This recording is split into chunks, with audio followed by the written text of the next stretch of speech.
Sweet. Hey, Daniel, how you doing? Thanks for joining the podcast. Hey, doing great, Dave. How's your day going? It's going great. You were just mentioning that you did stand-up comedy. Tell me a little bit about that.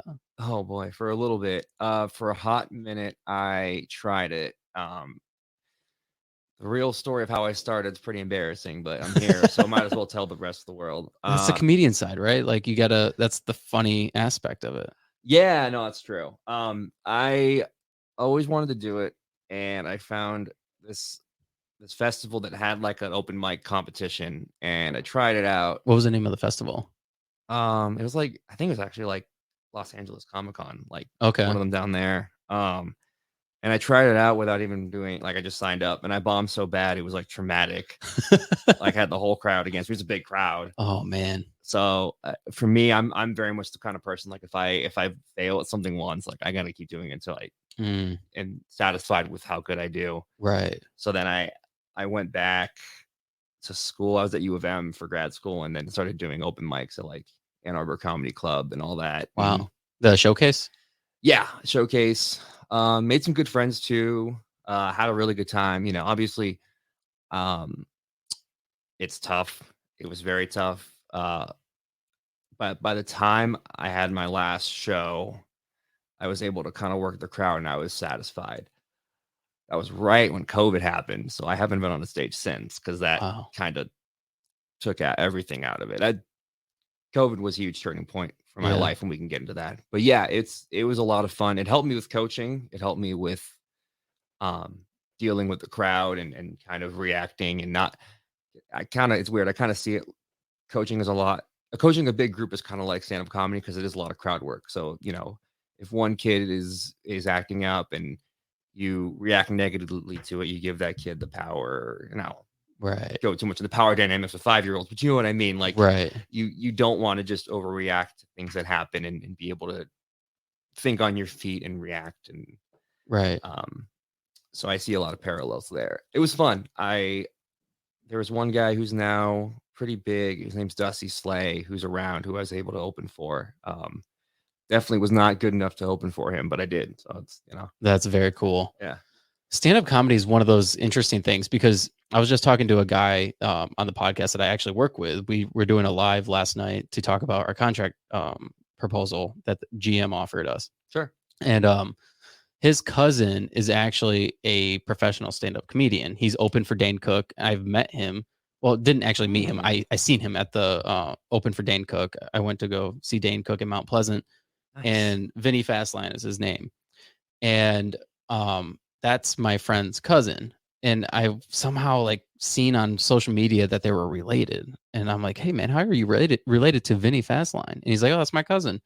And anyways, so we were talking about that and how difficult it is in order to break through that industry. It's so difficult. And then it's one of those professions that just harbors and it creates so much depression amongst the comedians because it's so hard because you're literally trying to build success off of making people laugh. That's such a heavy burden. Yeah. Well, I think a lot of people will say that a lot of the best comedians, they derive their humor from that sort of struggle and pain. But yeah, I mean, you look at a guy like, I mean, one of the biggest ones now is you think of Kevin Hart and people see him as sort of an overnight success when in reality it was the opposite. I think that he was working and doing every minor role he could do until he started getting his break. And it's just as hard to sustain that success. Yeah. Because you've seen comedians just have a couple years of living the high life and then all of a sudden they're gone. Right. Like Eddie Murphy. Yeah. I mean, he was one of the greatest. And then he just fell off, stopped doing stand-up comedy. But he was a good actor too. Yeah. He got into acting for a little while. That one I think was more by choice. I think of like, I mean, Dane Cook is actually probably a good example. I know he had issues with it. He got basically robbed by his manager, which was his brother. Yeah. Awful story. Yeah. But there's a lot of, I'm trying to think of another one. I mean, when I was in middle school, Carlos Mencia was the big thing. And then he got called up ironically by the podcast king at this point, Joe Rogan. And then that took a huge dip and, you know, well, it's got to be one of those careers that's so hard because you have to have content that like resonates in real time in that time in history and culture. Yeah. And if it doesn't, then it just, I don't know. Well, it's the same thing with a musician who, or a band that their first 2 albums are amazing because they're writing about their experience of trying to make it, and then they get to a point where they're living so luxuriously and so comfortably, it's hard to really derive that sort of inspiration because they don't really have.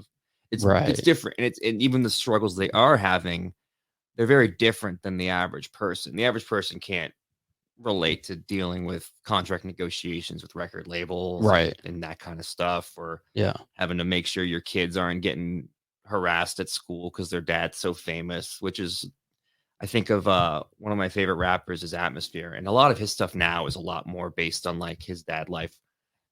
I might have to go back now because I'm a dad and can listen to it, but like, like compared to when he was like 23 and rapping about like just trying to make it through life, and it's just a very different appeal. Right. And I think the same thing with comedians, because how much are you really interacting with the average person Right. if you're, you know, if, Well, that's one of the biggest things about like like you mentioned rappers.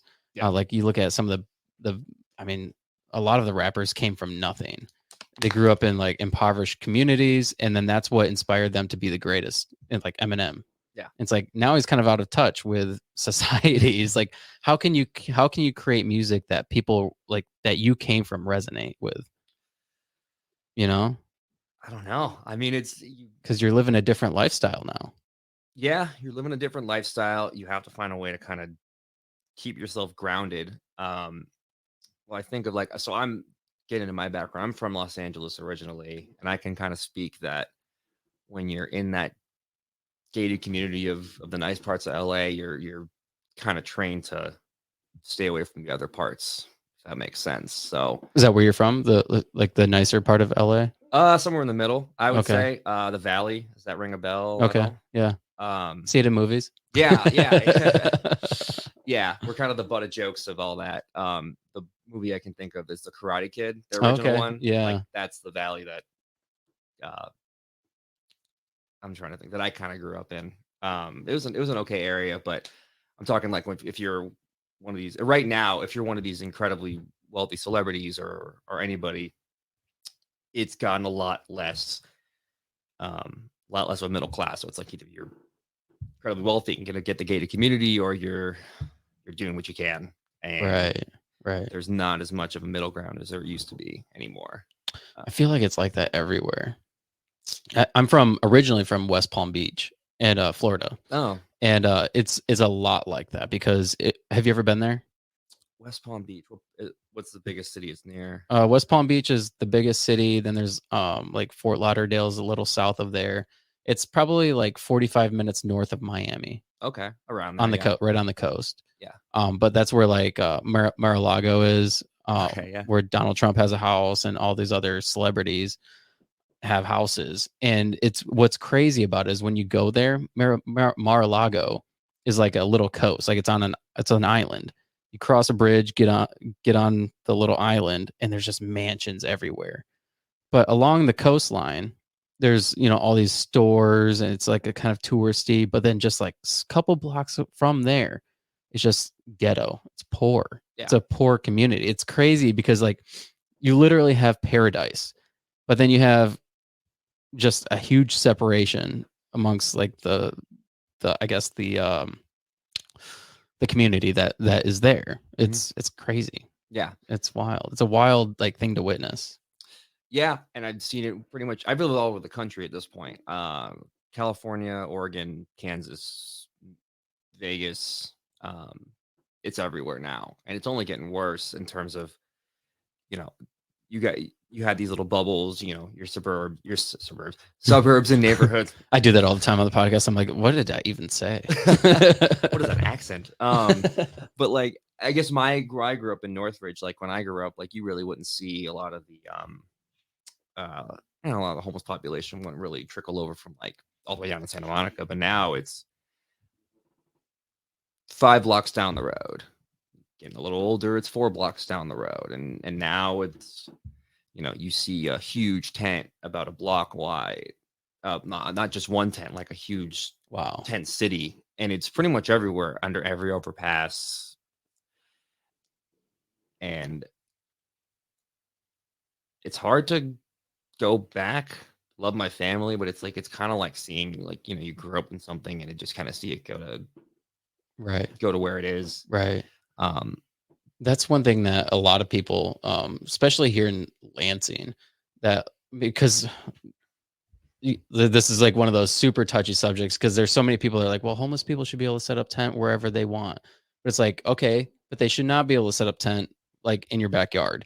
And they should not be able to set up tent in like a public park where you take your kids to play on a swing set. They should not be able to set up tent on a river trail where people walk and people come to visit the city. And now they don't want to come to the city and spend money because there's homeless people sleeping in a tent on the river. yeah. Like that's not okay. But like, what do you do? Oh man, I was here to talk basketball. I don't. We talk about everything. We'll get into it. We have an hour. Yeah. We still have 50 minutes. Oh man, that's fair. I'm trying to think from a policy standpoint. I mean, a lot of it is drugs. Because you see, I mean, a lot of it is you're trying to fix a symptom of a greater problem. I think, as far as homeless population goes, is there's a lot of different things. I'm trying to form in my head. Give me a second. Well, and that's the thing about talking about these things is like you don't really know how to break down the problem because there's a lot of problems. There's mental health, there's drug abuse, there's just people that are mentally they're mentally ill. And I mean, I watched a guy in front of the rescue mission a few weeks ago. He was special needs, like extremely special needs, and you could tell he was homeless. And it's like, you know why that guy's homeless because he probably there's something wrong with him mentally, and he can't provide for himself, and it's unfortunate. Yeah. But so it's like there's got to be programs. There's got to be certain programs to help people like that. But then there's other things. There are programs, and then people don't take advantage of them too. They would prefer to be involved in drugs and live that kind of lifestyle too. Yeah, and I think I've seen both extremes in my time. I was had a bunch. I went to college in Oregon, so it's like I know people. Where'd you go? Here actually, University of Oregon. But in Portland, like you see it all, like they give them everything they want, and it's not and a lot of times there's both sides. There's people who just something's going on with them that they don't have the ability to get on their own 2 feet, and there are people who just genuinely just don't care. Right. Now, however they get to that point in their lives, I think that's kind of the greater societal issue is there's a lot of despair and just same thing. It's not even just homeless people that are having huge overdoses. I think one of the leading deaths of people our age, 18 to 35, is overdose now. Wow. So it's all fentanyl, especially in the Midwest. Oh man. Right. So is that just from recreational drugs, or is that from like hardcore drugs? Fentanyl and whether mixed laced in, right? I actually haven't seen if it's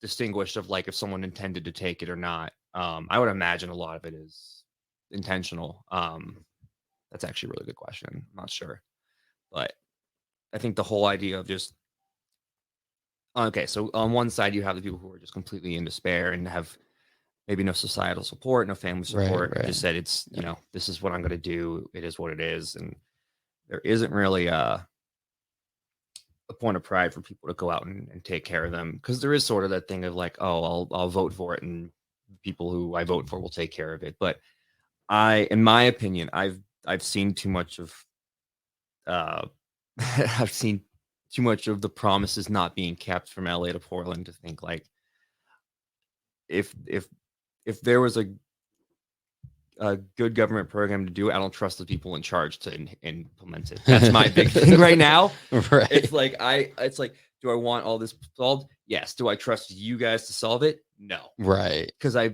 it's like because again, like do I think the people in California actually want to solve like the people in charge? I don't really think they care as far as the homeless population. Yeah, I mean, first of all, there's a lot of people who get paid six figures. Yeah, to help with it. If that goes away tomorrow, they don't have a job. Right. Yeah. So yep. what do you do? And there's the crime aspect. I mean, if we're talking just in California, there's that, I forget the exact prop, but it's basically like under $900 is, what's the word I'm looking for? Misdemeanor. It's not Right, like you right. just a slap on the wrist. So Yeah. there's also kind of this culture, like, no one's really going to get in trouble for anything, Right. but also no one's really gonna. There's no accountability. Yeah, exactly. Whatsoever. Yeah. That's huge, because if you can just walk into a store and steal $900 worth of stuff and get away with it, then why wouldn't you just keep doing that? I would. Oh yeah. So you said you went to school in Oregon. What did you go to school for? Or did you also went to Michigan? Yeah. So undergrad for Oregon, I went Okay. for. I got my major in advertising. Maybe I should work with you. Yeah, I had a really interesting, because I didn't know what I think most people didn't know what they want to do. Can you move the microphone? Yeah, closer? yeah. Sorry. You can drag it back. Good idea. That way you can chill. There we go. There you go. Yeah, I mean, for undergrad, I did advertising. I was not really sure what I wanted to work in music, actually, coming out of school. Was managing bands, like my friends' bands and undergrad and all that. And did my finished up time there, had a lot of fun. But really wasn't sure what I wanted to do, like actually want to do. So getting out of school, I went back to LA, got a job at a youth basketball program called Royal Basketball School, which was the basis of what I'm doing now with Dojo. Pretty much the entire foundation is from them. And I'll say that out in the open because I owe them a lot. Started as a coach, just as a side job while I look for other stuff. Ended up working for them for marketing and sales, doing everything under the sun for them. It was essentially a GM role, from advertising to doing email blasts to I was interviewing recruiting coaches to work for us. I was trying to find new locations for us to host practices. I would set up times for us to go play halftime at the Clippers game, like a lot of different stuff. Really enjoyed it. Met a lot of cool people. Met a lot of former like pro NBA Euro basketball players. A lot of different people. At a certain point, I figured out that I didn't want to live in LA anymore. I think I kind of always knew that, but I really figured it out when I went home, and I was like, this is not for me. So I started to apply for grad schools. The day after I took the GRE, I flew to Michigan to visit my best friend who was at Oakland for his master's, and I matched with my wife on Tinder. We went on a date. We were really fond of each other, so we stayed in touch. And I told her, I'm going to move her across the country. I don't know where. I was applying pretty much as far away as I can get as possible. And she's like, "That's great. You should try Michigan." I'm like, "There's no way I'm getting into Michigan, but sure." And I got in somehow. So that's how that transpired there. Got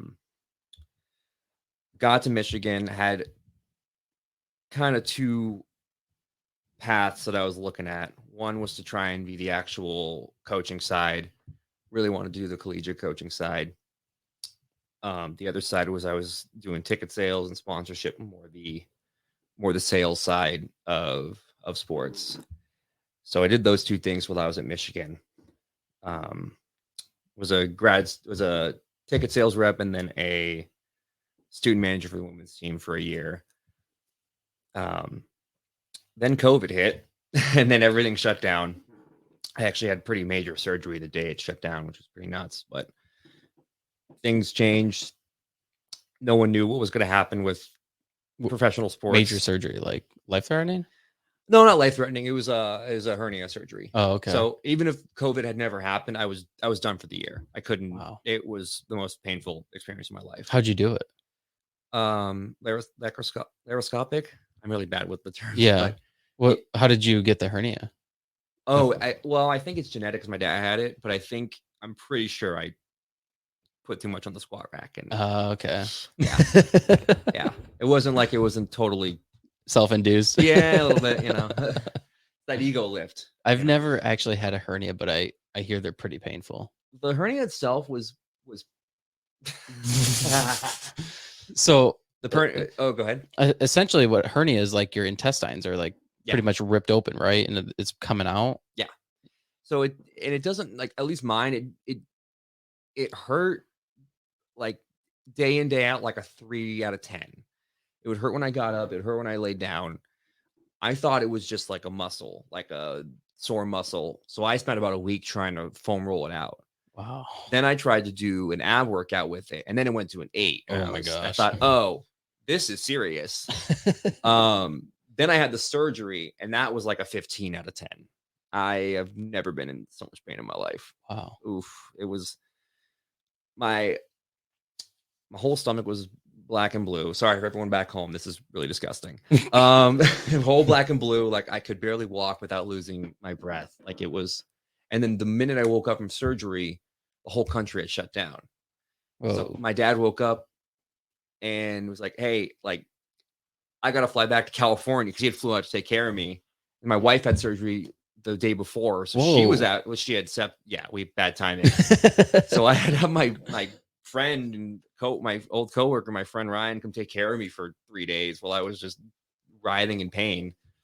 Man, so it was a very intense start to COVID for me. How long did it take you to recover from that? Oh, I don't know if I really ever. I mean, I can still feel it once in a while. Like Wow. once in a blue moon, if I walk too much, it'll get sore. But Wow. I would say I was probably like back at the gym, able to lift around July, September ish. But still, by that point, because they had cut my abs open, I had gained a lot of weight and lost all my progress. So, it was once that hurdle was done, there was another one to climb. So, what was the next one? Getting in shape. Oh. Because I had lost weight during the season because I was rebounding and doing all this physical activity, and then COVID hit, and then I gained it all back, and then I lost it all, and then gained a little bit back, but not all of it. So it's been a whirlwind for that. Wow. So that's brutal. That's one of my biggest fears is having something like that happen to where I get laid up and I just cannot do anything. Yeah, look, I didn't do what I could have done either. Like I basically just embraced the loss and didn't really eat the way I should have. Again, COVID didn't make it easy, but that's an excuse. Right. If it happens again, or if something God forbid ever happens to you, you eat right, it won't be as bad. Right. It's just like everything that I wanted to coach so bad, and I don't think had COVID not happened, I don't think I'm going to be saying I'm going to be sit next to Juwan Howard or Tom Izzo if not. But it definitely felt like at the time, like, man, I did all this and now it's just right. What's even going to happen with my life? Right. I think a lot of people, most people probably felt. Most people felt super depressed and they felt hopeless during that time. And I could imagine that being down and not being able to really go about your normal activities, even physically, like being able to lift and work out. I mean, I guess for a lot of people, they couldn't do that either because gyms were closed. But even being able to go for a walk or something like that, that had to be like pretty depressing. Yeah. Oh yeah. It was painful. And then I did have home gym stuff. It wasn't the best in the world, but I could use it. But yeah, couldn't use that. Right. And can't lift. No, could barely lift myself up in the air. So it was tough. But so when did you move to Lansing? You live in Lansing, right? Or you live near here? DeWitt. DeWitt. Okay. But yeah. So I moved back here. I moved here about a year ago. It's kind of a little bit early story, but I got a job in Michigan State doing their ticket sales. And about 2 months into moving here, I found out my wife was pregnant.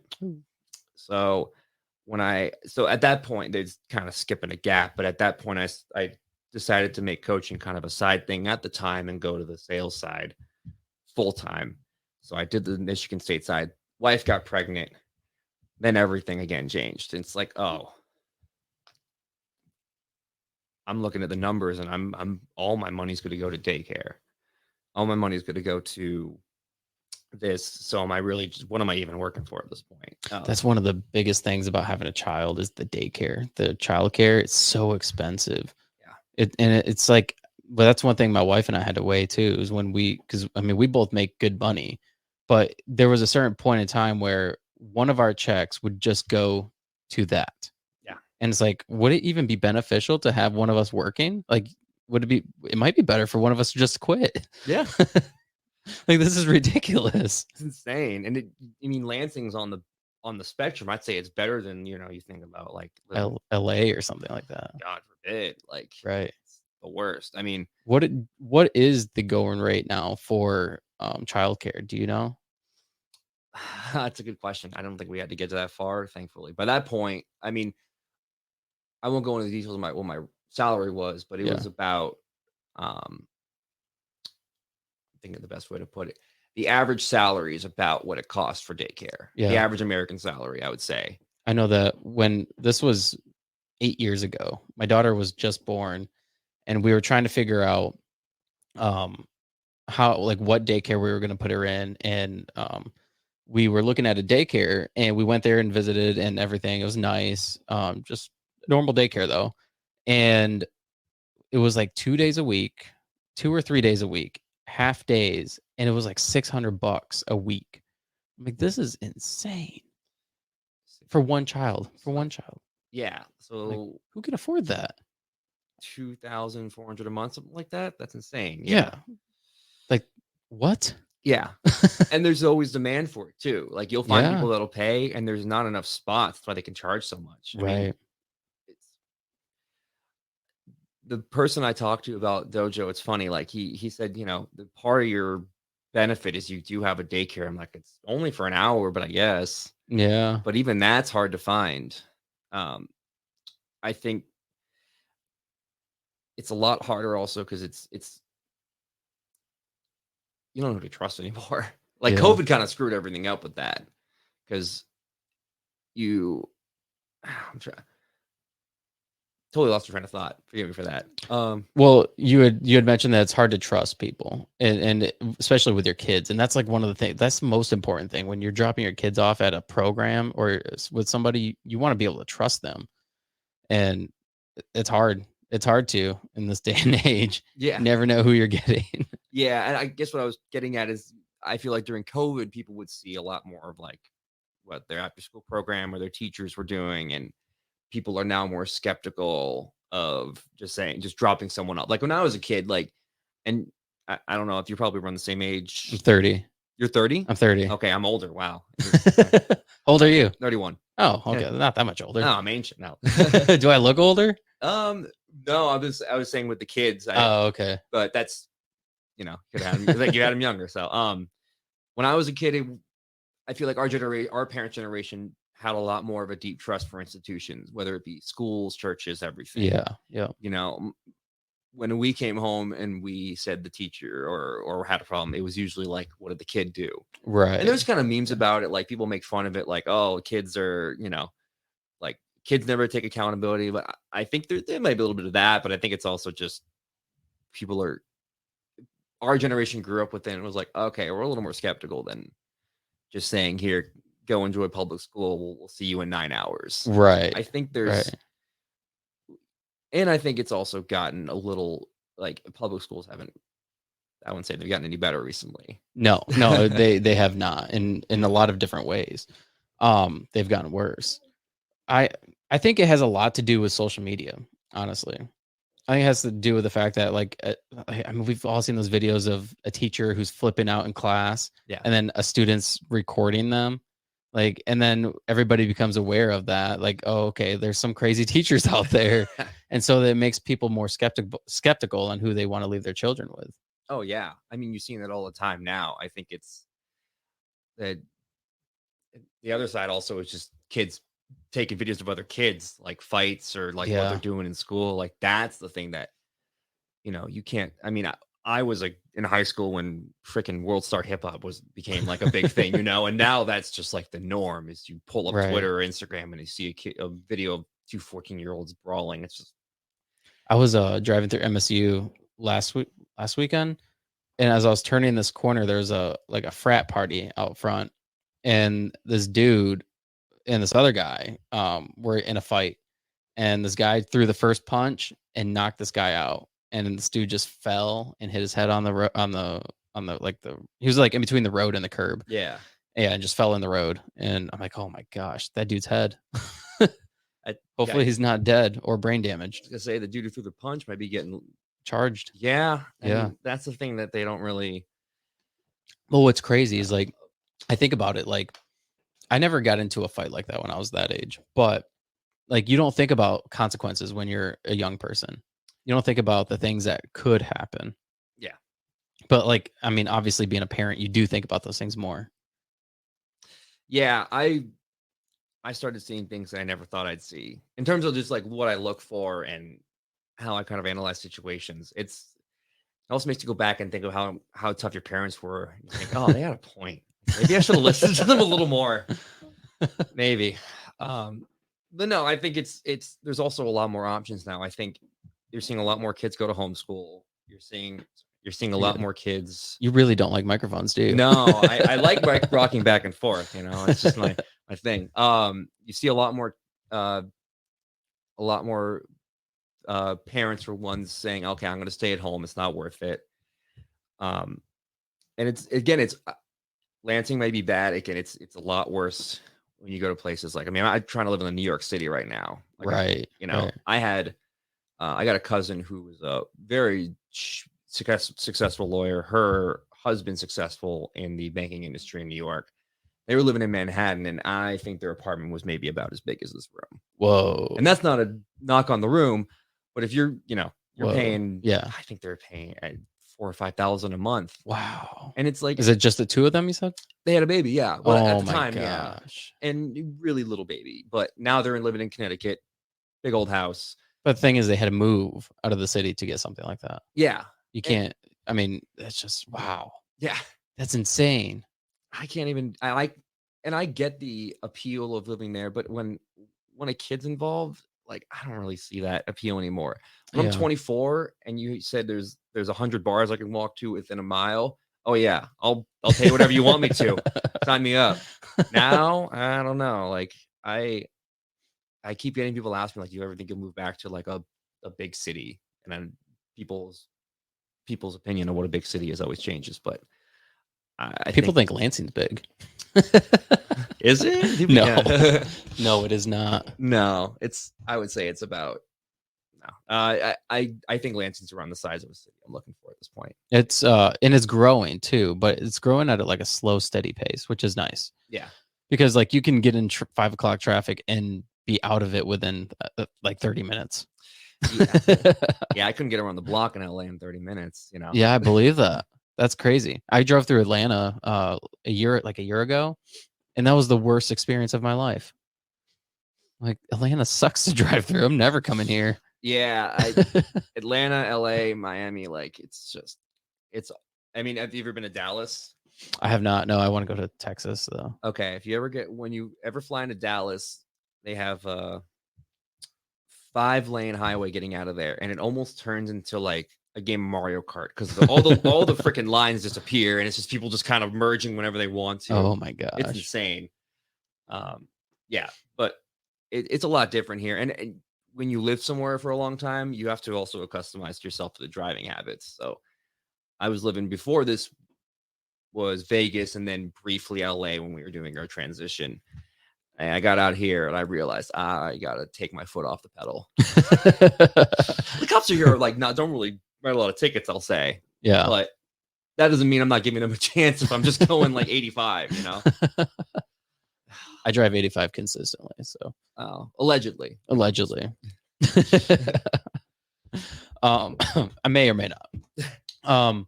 Now, how did you get into the dojo? Like, I mean, obviously you were part of a program in LA that was similar, right? Yeah. LA. What made you want to start that here? That's a good question. I always kind of gravitated towards coaching. I think I mentioned it's always something I wanted to do. I actually took a break from last year just because my last prior to this didn't end the best, more me than anyone else. When I left my job, my plan was I'm going to give it a couple of months, get adjusted to the fatherhood thing, and then go from there. I think I was listening to, that's the thing. I don't know if there was even a moment. I think I was listening to Valuetainment, their podcast, and Patrick was just going off about, oh, you can do this if you can't find it, you want to start a business, do this, do this.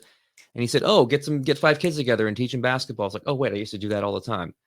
And then it just like a lights flipped on for me. And then I said, you know what? Like, I know what I'm doing. Let me try this. Because coaching for most people financially is pretty much a dead zone. Like your high school coach is getting a stipend outside of like the major schools or what have you.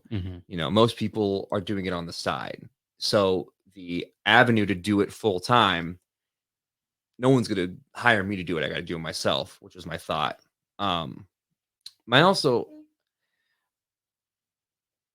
It's funny. I'm thinking to myself, like, what was the actual tipping point where I was like, I should do this? And I think it just kind of dawned on me. Like, I've tried everything else. I tried teaching guitar. You play guitar? Yeah, I've played for a long time. Yeah. Wow.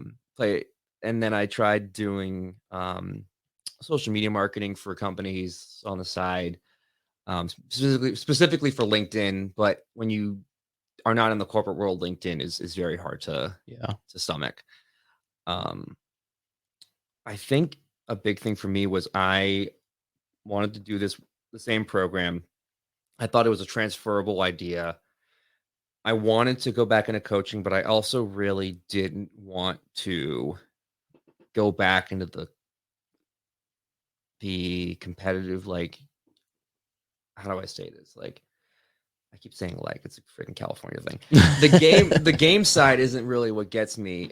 It doesn't give me the same joy as the practice side, which is really weird because I was complete opposite as a kid. But being able to actually sit there and help people develop is a big thing for me. But also it's, I was one of those kids, and this is where I think really drove me to do this, that I was pretty good. Like I don't know if I was better, but I was a lot more motivated than your average Parks and Rec. Like I was a kid that would get pissed when my parents told me they wouldn't keep score in this league. I'm like, why am I here? Like, this is stupid. My parents would do the thing too. I ask them who'd won, and they'd say, you both won. I'm 5 years old. I'm not an idiot. Like, come on. Somebody had to win. Yeah, exactly. And then the other side is, I don't think I was necessarily at that tribal level. And there's not really a middle ground for people to develop and get from one to the other. Right. So that's where the idea for dojo came in. The name itself actually came from a group that I'm a part of. It's like Money Dojo. It's guys like sharing business ideas. And I think I messaged the guy, or I just did it like, hey, like I'm going to use dojo as my basketball name, so you know. But I also really like the idea of ranking up. So the big thing that makes dojo different is we use belts, quote unquote belts, in the same way as a karate dojo. So every student starts out with white sweatband, wristband, arm, headband. Oh, cool. And white dojo shirt. And as they progress, then they get to the next color. I think that's a much more productive way to go about it than just go about by age. Because just because a kid is 12 months older than he was doesn't mean he's 12 months better. I know that's kind of a cheesy way to put it, but like you see a lot of people's, there's kids who start late. There's kids who start basketball late. There's kids who just develop late and the coordination isn't there quite there. There's kids who mentally just like, I think it's the thetas, talking about, where you're like, you're cognizant, like some of them just they don't have it yet. It's not their fault. So I think giving them that middle ground, and it's a lot of parents are looking for that too. That's something that really got me going, is that there's not a lot for kids preschool to 3rd grade. 4th grade on, when you're doing travel and all that, okay, everyone's trying to grab at you. But if you have, how many years is that? 5 years? I can't even count of not development. Like you're going to go straight into something and not be prepared. I was hoping to be that middle ground. And I think the big thing for me is I liked the idea of not being tied to anything. So I'm not tied to a league. I'm not tied to a school necessarily. So you could play for DeWitt Panthers High School, or you could be in East Lansing as an elementary school student. Come to me and I can help you get better. Right, I like that. I like the perspective of the trainer and the mentor, as opposed to kind of the traditional basketball coach, I guess. Right. I know I got completely off as to like what spawned it, but I think I'd actually have to get back to him the exact moment, because I think it was sort of just a natural, like, the idea popped in my head and it just wouldn't go away. And it just kept growing and growing. And then one day I said, you know what? I'm going to try and do a clinic. I'm going to invite everyone on Facebook and see what happens. Got a kid to show up. Kid was too afraid to practice. No offense, I get it. I'm kind of intimidating to 4-year-olds and anyone older than that too. But she said, "Hey, I know this place in St. John's, this court you can use." Great. Hosted a clinic there. Got around 6. Got, I think, 1 to sign up. Okay, I've got 1 or 2 kids that are with me now. I can build something from here. And I think it really just took off from there. It's been 3 months since I've done this, and I've seen a lot of growth. I think a lot of it was just pushing through football season, because I realized when I started this, I was in the the heat of football season. Like, it was beginning of August. All the kids were doing summer training and all this. So I was going against the grain, for better or worse.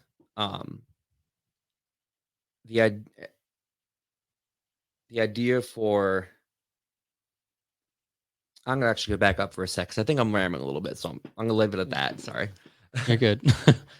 So you started it 3 months ago, and how many kids do you have with you now? Around 10. 10. Wow. Yeah. And then where do you do this at? So I have one location is the East Olive Community Center up in St. John's. Okay. The other is Court 1 North, the Hazlitt location. Okay. And then I'm looking at some other ones, and then I have a couple of. I'm going to be starting to use a court called the Innovative Barn, and starting in January, which is up in DeWitt. Okay. And then a couple others that I'll be able to announce. So are you looking at doing this like weekly, or is it like every night you're in a different location type of thing? It's weekly year round. So every Wednesday right now is Court 1 out in East Lansing. That'll change to every Saturday after the new year. St. John's, Court East Olive is every Thursday. We keep it consistent. The idea is we give kids 2 options. Either you do a monthly subscription, you come once a week, you miss a week, you can make it up or double up, or I can prorate you. We're flexible. The other option is they can buy a set of packages. So it's like a package of classes, excuse me. So they buy 5 classes for, I think it was $135. Come whenever you'd like. They never expire.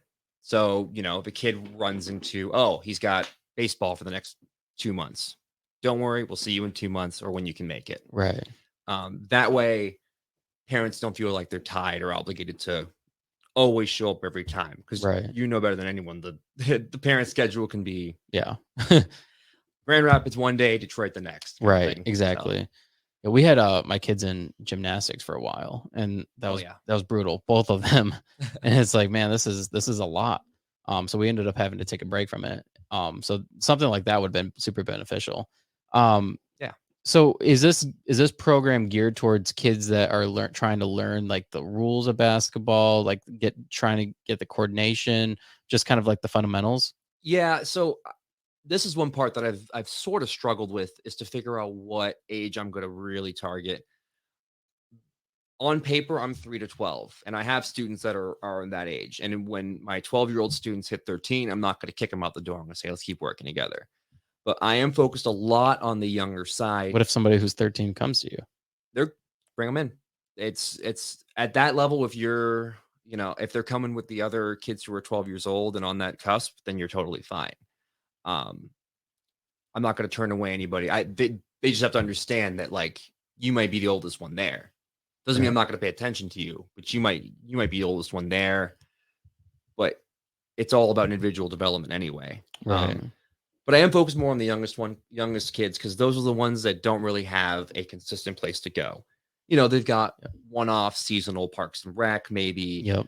Everything below 4th grade seems to be a dogfight for anything. So that's where I've really kind of focused on. Plus, with any program, travel or not or anything like that, the best idea is to start young, build the kids up in the program, as opposed to trying to get kids from other places who may have, jumped around a bit or are just trying to look for a team to Right. plug and play. You're much more likely to find people or parents who want to put their kids into a new program if they think they're going to build with it. But if a kid's, sixth grade and he's good, wants to play on a travel team, I'm there for supplemental, like as an add-on, as Right. that extra time and to get better. Right. So, and the big vision I have down the line, especially for the younger side, is I would like to, if I could ask, have you ever heard of my gym? No, I don't So think so. it's pretty big on the West Coast. It's a child size jungle gym where they do gymnastics, but like for really little kids. I used to do it when I was a kid in LA. My idea was big vision is to have an actual location where it's all basketball related games or things for kids to do. So for example, there's hoops all of the wall, about a foot above your average 5-year-old's head so they can hit every basket. You have footprints on the ground to show a walkway to do a layup, like different things that will keep them entertained, almost sort of like a big playroom but basketball themed was the idea. When I get there, I don't know, but that's like the ultimate goal. The other one is to really take this model and go to every rural community, because those are the ones that really are looking for something to do. Yeah. Lanesburg, Bath, Yeah. St. John's, all the ones that are not close enough to Lansing to get that done. And the idea is I'm just going to keep expanding to that, because there's areas like that around Grand Rapids. There's areas like that around Detroit where they're just kind of too far to be in the big thick of things. That's one thing. Growing up in Charlotte, I was a part of this program called Upwards. I don't know if you've ever heard of it. It's a basketball program, and I don't know if it's a religious program, but it was done through this church that had they had 2 basketball courts, and they would have essentially it was they had a bunch of teams. It was like a league, and every Saturday they would have games all day long, and throughout the week they held practices. It was pretty cool. It was actually pretty cool, and it's a really cool program. But what was cool about it is it was for ages that were not in middle school or high school, and so it gave people kids that were in elementary school and younger an opportunity to kind of feel what that is like, with that competitive nature and and get the training, be able to work with a coach and a team and kind of learn. It was always funny watching the real young kids. Yeah. Because I mean they're traveling, they're not paying attention. Yeah. But no, it was pretty cool. It was a cool experience. Yeah, I think I've heard the name. I've also heard Sporties for Shorties, which I believe is out in Meridian now. Okay. Yeah, I've heard of a couple programs out here. It seems to be a lot are either seasonal or maybe they're not around anymore. Yeah, and as far as the little kids, that's when I tell people that's my age group, their first reaction is good luck. You should have seen me on Saturday, man. I was sweating towards the end. How do you manage to keep them from keep them focused? Because my son, he could be interested in something, and even if it's active, I still have to pull him in. I'm like, dude, come on, let's go. The big thing I've found, there's a couple things. You can't really control if they're going to lose their attention span as much. You almost have to roll with it. That's true. We got on time or no? We're good. We're good. It was my watch vibrated and told me I need to stand up. So we can do the podcast standing up if you want. No, I think the big thing is you can't let them. There's a few things. So you can't let them get bored. When they're bored, they'll tell you, because kids especially that age are just too honest to really have a filter, which is great. Yeah. But you also have to realize when they don't always, they say what they mean, but they don't always mean what they say. So I had a kid on Saturday, she was getting tired. I was trying to line them up for a race. Lines of 4, dumb idea, not worth it. One of the girls is like, I want to go home. I'm like, okay, that's okay. Go, you can go home. And then 2 minutes later, she's back and says, hey, can I have a ball? I want to play. So it's like, that's fine. You're back. I'm glad. But the big thing is you can't keep them bored, and you always have to keep them on their feet. And you can't, like, when they lose their attention, you almost have to go with them. So if they're losing attention on something, I'm willing to just jump. And like, if I had 10 minutes that I wanted to put to a drill and they can only attention will last for 4, whatever, we move on. But it's got to be something quick and exciting to get them back in the mood. So if everyone's getting bored, okay, everyone line up. We're about to do a race. Okay, everyone line up. We're about to go. Everyone dunk on the Fisher Price hoop. We're all going to cheer them on. Okay, everybody take a ball and we're going to go dribble up and down the court. Like, things that really, like, oh, I want to do that. Yeah. And that makes it a lot easier to keep them going. The other thing is, like, when kids kind of lose attention, it's supposed to, like, using that stern voice, which that's what my dad used. I used to use it a lot when I was coaching. Instead of being like, hey, pay attention. Like, you gotta be like, you have to almost use like your urgency voice. Like, you have to look here. Like, the same way a kid would try and get your attention. Right. As like, Dad, look at me. Look at me. You do the same thing. Hey, look over here. I got to show you something. Like, because they'll respond to that a lot better than the negative reinforcement of like, hey, you better pay attention or else this is going to happen. Right. Because I remember being a kid and that scared the crap out of me. Like, especially if it was like your coach. Oh, and that's the thing. Like, people, like, you look at me as a kid, I was probably one of the worst. Like, I was very hard to, like, I had a bad attention span. Like, I would kind of goof off. I got to goof off, but I just wasn't, like, I was by no means a model player. So, like, whenever I get mad, I'm like, wait. Oh yeah, I was probably worse. And it just kind of calms down. And the big thing is, like, when I go back to saying, like, the first thing we said was stand-up comedy. It's like crowd work. So, like, if the parents can see me and everything's kind of going haywire, but I'm still laughing and, like, having fun. Yeah. Everything's okay. But if I start yelling at kids and, like, snapping at them, okay, that's when you start to lose the crowd, right? Yeah, and then they get scared of you and don't want to come again. Yeah. You're the mean coach. Yeah. And I've been that for a lot of times. And I look back, I'm like, God, it was so cringe. Like, yeah, I mean, well, that's important. You learned from your experiences. You learned from that. I mean, that's the most important thing. Yeah. No, go ahead. Sorry. No, you're good. Go ahead. Yeah. No, I look back and I'm like, I thought, and that's partially why I decided to stay away from the game side, the competitive. Like, I'm coaching a girls travel team as an assistant with Quest, but in general, like, I find myself, I can coach much better when I just calm down. Right. Right.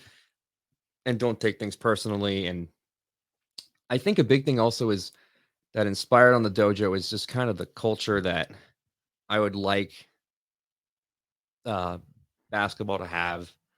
It's getting very, like, you look AAU, like, it's all very, like, I'm not and this is me, like, I'm not a trash talker. I'm too self-conscious to be, first of all. Second of all, I believe in karma, and I feel like that stuff just comes around to get you. Yeah, absolutely. But it's also like, it's hard for me to teach a kid, like, hey, like, losing's like, failure is a part of life. Like, you need to, like, push through when you have people basically showboating in their face at everything, and at the high school level, which I saw a lot of. So for me, if I'm able to just avoid that entirely and input the kind of values that I think would better serve kids who are playing, then that's kind of the positive. Good sportsmanship. Impact. Yeah. And again, I was by no means like an angel. I've had my screw ups. Well, there's a time and place for it, right? Yeah. For showboating and, like, I mean, to an extent. Yeah. Things. Well, I understand. Like, look, if you're in the NFL and, like, you worked your whole life to get to be a receiver in the NFL and you score a touchdown, like, by all means, dude, like, go off, have some fun. Right. Like, but if you're, high school, middle school, and you're at a tournament and you're, like, starting to, you get where I'm going with this. Yeah. No, it's a self-glory thing. Yeah. People want to, I don't know, especially young people, right? They want the glory for the things that they do. Social media. It's social media, and it's also just like peers. You want your peers to look at you a certain way. And so when you showboat like that, you think you're cool. Yeah. Yeah. I will say I blame Fortnite It's a a lot for flex. this. I blame like modern gaming culture. I'm a huge gamer too. That's one of the biggest ones. Yeah.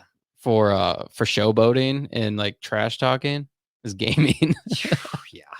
Oh man, that's a whole other topic I get into. I'm a big fan. I don't use mics for that reason. I just don't want to deal with people. Like I'm the kind of person that like I'll send someone a good game note. Like I'm not a trash talker. Maybe at one point in my life, but yeah, I think it's like you see all the dances and stuff, and that man, I, I just had a really funny flash. You ever watch the movie Basketball? I don't know. Made by the same guys who do South Park. Okay. Late 90s, about two guys who make up a sport. Didn't really age well, but the opening scene was just talking about how sports became more about like the showboating and the sponsors and all that. And it aged very well if you go back and watch just the opening scene. The rest of the movies kind of hit or miss. And I think that's part of the reason is I am kind of a nerd, and I like kind of I'm big in the fighting games, right? That's kind of like where it came from. Is like I'm big in kind of like, because if you go into the fighting game community, it's all about getting better in training, and people are very positive about it. So I kind of took that dojo mentality. I know it's different from a fighting game to actually practicing martial art. Don't get mad at me, please. But just taking that mentality of like, hey, we're here to build each other up. Like, you're gonna go play here, you're gonna go play for your team. Yep. But at the end of the day, you're coming back here, and we're all here to support each other. Right. That's one of the most important things about martial arts. And I actually like the concept that you have, because I think it's important for people. Trying to think where I want to go with this, because like I've done jujitsu. Okay. And that's one thing that like it's so intimidating when you go do it. You're like, I've sparred. I have a video I'll show you after this that I was sparring with one of the top jujitsu trainers in the world. He trains UFC fighters. And but like the thing is, one thing that's a super intimidating thing to do. But when you walk into a room like that, like when you have like a culture of people that are willing to accept you and help you guide you through the process, it makes it so much easier. Also, I can't remember my other point. I had another point and I lost it, but yeah, no, it's an important thing. It's an important thing for young people to have good sportsmanship when they walk into a place and not think that they're the best, because that's the thing with like martial arts is nobody's good. There's always somebody that's better than you, and it's like that in every sport. There will always be somebody better than you. So if you can train with other people and help each other out, I don't know, it builds like a team effort, team mentality. Yeah, and that's really what I'm looking for. And I actually have done a little bit of jiu-jitsu. Okay. And that's what I've done jiu-jitsu, and I say practice squad for club boxing for Michigan when I was there. And with martial arts, it's really like when you first start out, it's not about if you're going to get, can I curse on this? Yeah. Oh, it's not about if you're going to get your ass kicked or not. It's like, how long can you last before you get your ass kicked? For the first 6 months, right? Right. Like how long, if you're rolling for jiu-jitsu, how long before the guy pins you? Right. Did you make it a couple minutes? That's pretty good. Yeah. For boxing, it's like, how long can you last before you're like, oh, I'm just getting destroyed, which just happened to me when I was trying it out. And it's to push through that, I think it makes it to the point where that sort of showboating thing is not as needed, because you're more confident in yourself for that. It's like kind of think of, you always think about the cliche of the guy who always talks about wanting into a fight at a bar is the last guy who actually knows what he's doing. And the guy who doesn't say anything is the guy you don't want to fight. Yeah. Kind of the same thing with that.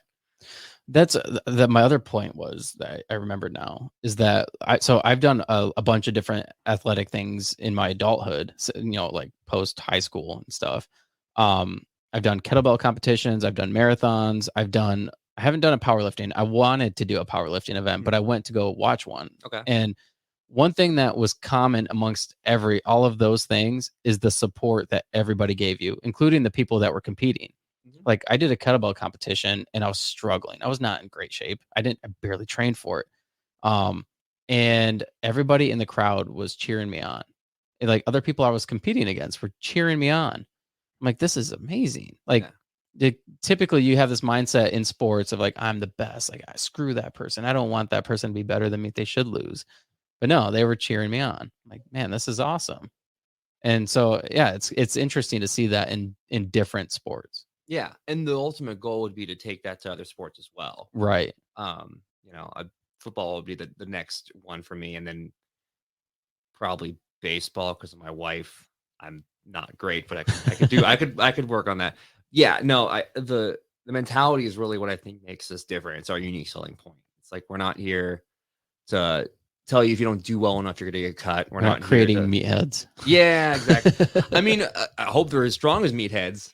Right. But like mentally, I want them to, because the sports psychology, the psychology of the game, of any game, is something that's not always in depth covered, especially at a young age. Mm-hmm. You know, you're not talking to kids, aren't really being told as much about pre-game rituals and how to get in the right mindset for a game.